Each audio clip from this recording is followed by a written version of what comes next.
Okay, so we look at Hitman 2 at 21:9. The previous game was sublime, a perfect game in so many ways, and honestly, this has just taken that formula and worked on it in a few ways to create not a drastically different game, but an even better one nonetheless. With even larger maps, with more detail, more ticking components to handle and exploit, and it really is an unbelievably fun game. But first, the ultra-wide support. Like its predecessors, this essentially supports us perfectly. Gameplay correctly shows off more on the sides of the screen at all moments. There are no lighting or pop-in issues due to the extra visibility. The HUD scales to the sides of the screen. Cutscenes are ultra-wide but with black bars all around, which is always ridiculous. Menus all make use of the extra screen space, with the only noticeable lack of complete attention is the item selection wheel, where the black bars around the items is overly wide, but that's hardly worth noting. Performance-wise, things are not quite as good. Graphically, I'm sure, and you've probably seen some videos on this, where it looks like things have been degraded somewhat in places, with lighting, for example, exhibiting over-blooming. But with whatever small changes that have occurred, I can't say this still isn't gorgeous.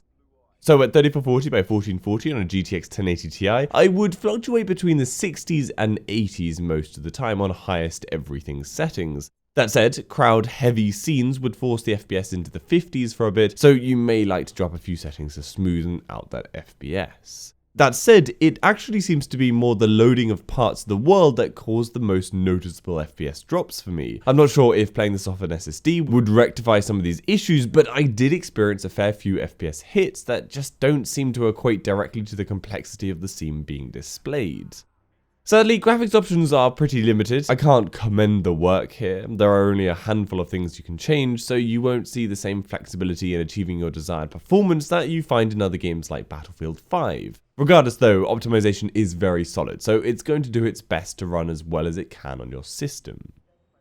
With that in mind, general PC support wise, as of recording this and ever since launch, there has been a bloody bad graphical bug where lighting in open areas on certain maps causes this broken look to textures. I needn't describe it as you can clearly see it here. It's a serious problem to the point where I've avoided playing any more of this game than I needed to for this video because it really ruins the experience. Luckily this has just been recently patched, but it took them ages to fix this issue. I don't know why it took so long. As for the rest of the support, there is full controller and mouse and keyboard support, and you can rebind all your keys. There is also surround sound support, though for some reason I found the rear speakers were overly dulled. They wouldn't play sounds at an equal level to my front three, so yeah, I'm not quite sure what's up with that. Potentially another bug.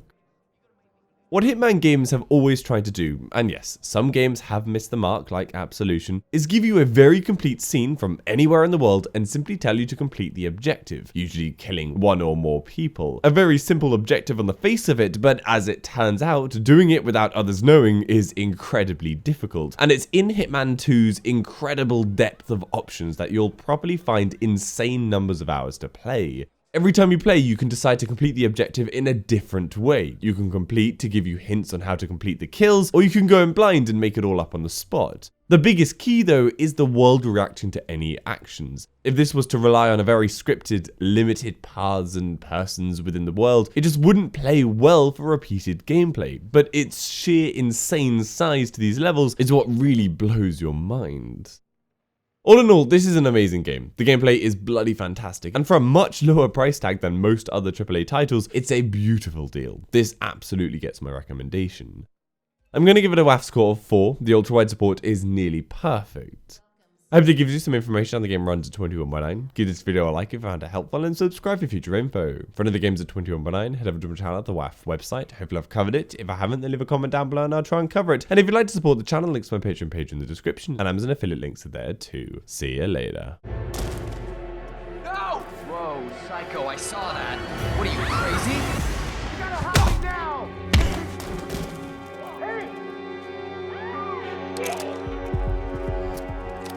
You gotta be kidding!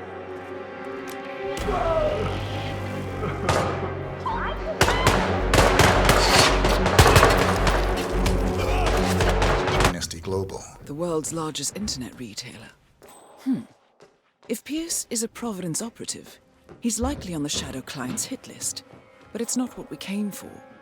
Keep looking, 47.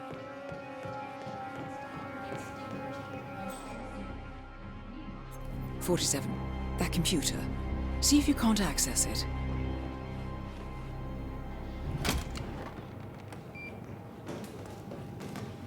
Here we go. For the office computer, no doubt. Nicely done, 47. Should allow you to move more freely.